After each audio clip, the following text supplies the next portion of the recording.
shared that news and how painful it was. Yeah, but the one thing I took out of that piece was, man, I think most white people and black people are great people. I really believe that in my heart. But I think our system is set up where our politicians, whether they're Republicans or Democrats, are designed to make us not like each other so they can keep their grasp of money and power. They divide and conquer. I truly believe in my heart most white people and black people are awesome people, but we're so stupid following our politicians, whether they're Republicans or Democrats. And their only job is, hey, let's make these people not like each other. We don't live in their neighborhoods. We're all got money. Let's make the whites and blacks not like each other. Let's make rich people and poor people not like each other. Let's scramble the middle class. I truly believe that in my heart. Wow. Very rarely does the American public, especially watching sports ball, ever get a chance to hear a morsel of truth.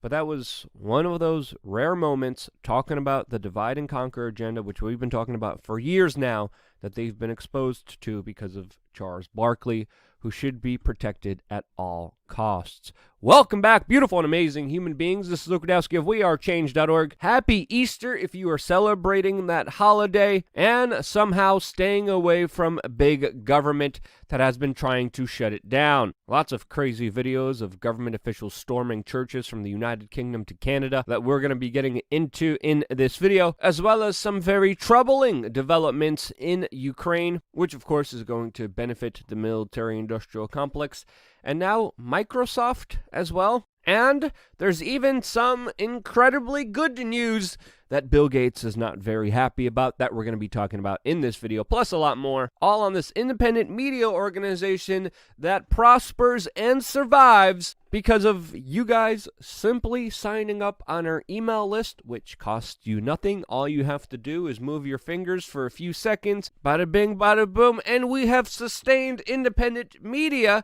that no longer has to rely on big tech in order to survive. Big tech that, of course, as we're finding out, is very careless with your private information, with your data, as it just came out that Facebook had 500 million users' private information and data leaked and posted online. The same Facebook that, of course, somehow people entrust, but is becoming more and more political, even against individuals like Naomi Wolf that used to be political advisors to Al Gore and Bill Clinton. And of course, they're deleting pages left, right, and center. It doesn't matter to them as long as you're toting the establishment line, as long as you're bowing down to the authorities and not questioning them, like this Polish man recently did in Canada after police officers with handcuffs, lethal and less lethal weapons came into his church during Easter celebrations. If there's one thing you do, you don't mess with Polish people's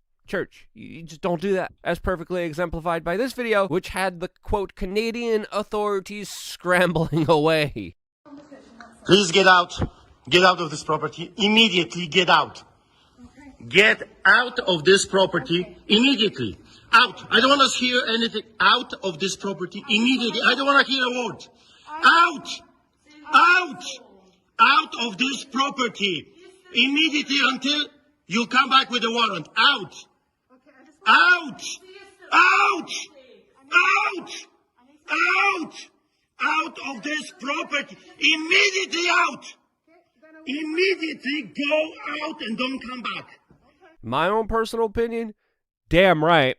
And of course, political agents of the states with guns coming into churches trying to disrupt religious services wasn't just happening in Canada, it was also happening in the United Kingdom, where of course authorities got their way and they shut down Easter services in a church for, quote, unlawful gatherings, which Naomi Wolf described as a, quote, obviously globally coordinated and clearly a CCP-style attack on a religious assembly. And it's hard not to think that with some of the egregious moves being made by the UK government that is also upholding a new controversial provision and decree that would jail people for 10 years if they couldn't get their story straight about their exact location. Yes, there's decrees on the books in the United Kingdom right now that would send innocent civilians 10 years in jail for, quote, lying about their whereabouts. You do unspeakable things to children that we can't even mention on this YouTube channel? Well, you're going to be sentenced to 2 years, or in the United Kingdom, protected by the Crown and the BBC and judges and prosecutors and, of course, also the local police officers, as, of course, there's a long, extensive record of many people who hurt children being protected by all of the authorities in the United Kingdom. Now, with this huge threat against people's civil liberties, against their personal freedoms, against their individual rights to act as citizens, where are organizations like the ACLU? Well, it seems like they have stopped really caring about civil liberties and are now focusing on trans youth. Which brings us to some controversial news surrounding YouTube's top creator that they promoted, that they had many partnership deals with, that they worked very closely with promoting, and that, of course, is James Charles, who the CEO of YouTube described as a sister super when she had private interactions with James Charles, which she herself promoted, and now this creator admitted for doing unspeakable things going after underage boys. Admittedly, and not just one of them, but multiple underage boys. Again, we can't even fully describe what James Charles did here because we're on YouTube, but did YouTube's top creator get punished for such illicit, illegal actions? Did he get a strike? Did he get kicked out of the partner program? Did he get his channel taken down? What is YouTube doing here, since, of course, they're platforming, pushing, and promoting an individual creating such egregious actions? Well, they're doing nothing, which should really make you consider their very heavy-handed approach on other creators like Steven Crowder, who, again, I'm not even a fan of, but was essentially punished for his political commentary. Now, if you're going to punish a dude for his political commentary and not for the actions that James Charles admittedly did, wow, yeah, clearly have a platform that cares about political power more than they do about doing the right thing. Even when it comes to their terms of services, which according to many people, Steven Crowder didn't even violate. But anyway, that's beyond the point, and one of the reasons why we launched LukeUncensored.com, our very own platform that, of course, releases 5 videos a week following the videos that we release on this channel, that are only available if you sign up on LukeUncensored.com for 50 cents a day. An independent journalist can properly eat and find a shelter with, of course, your small minimal support, which we're going to be focusing more and more of our efforts on. Because I think it's pretty clear YouTube deciding to remove some people while keeping some other people up highlights some very troubling developments for the sustainability of any organization. That's why LukeUncensored.com will be the best way to consistently find videos that I could talk about things that I could never talk about here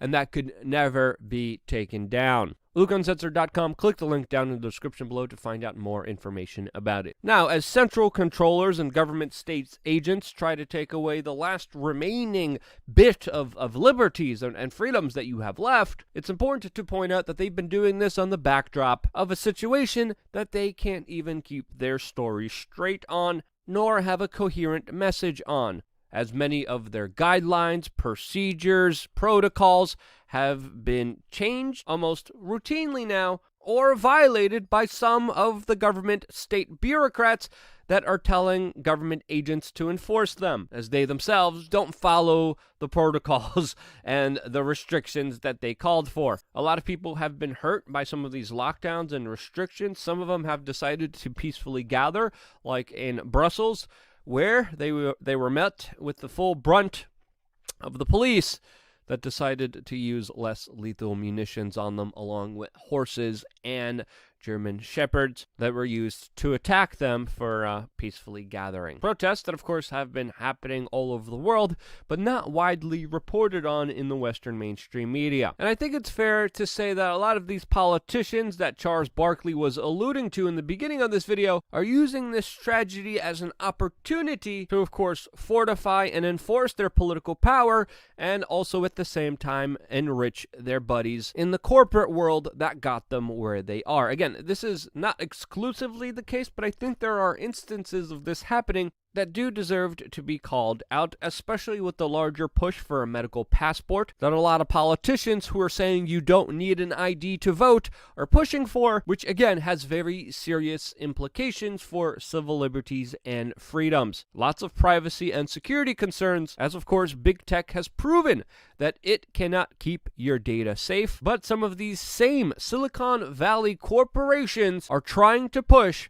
for this medical passport, which would essentially give them ultimate power over individuals, over people's lives. And that's a huge power, that's a huge responsibility that I don't believe anyone should have, since of course clearly the government makes many mistakes routinely, and a lot of things that they have implemented have been absolutely nonsensical, as there's a new law in Spain mandating some people to wear a mask even in the sea. I'm not kidding you. They are mandating masks on the beach when you're in the water after yet another decree by the government that will be ruthlessly enforced by police officers with weapons that will arrest you and put you in a cage where, of course, you won't be social distancing for the crime of not socially distancing. Here in America, with states like Texas and Florida leading the way, Texas, which, by the way, got rid of any restrictions, any lockdowns, any mask mandates, and since has been seeing a sharp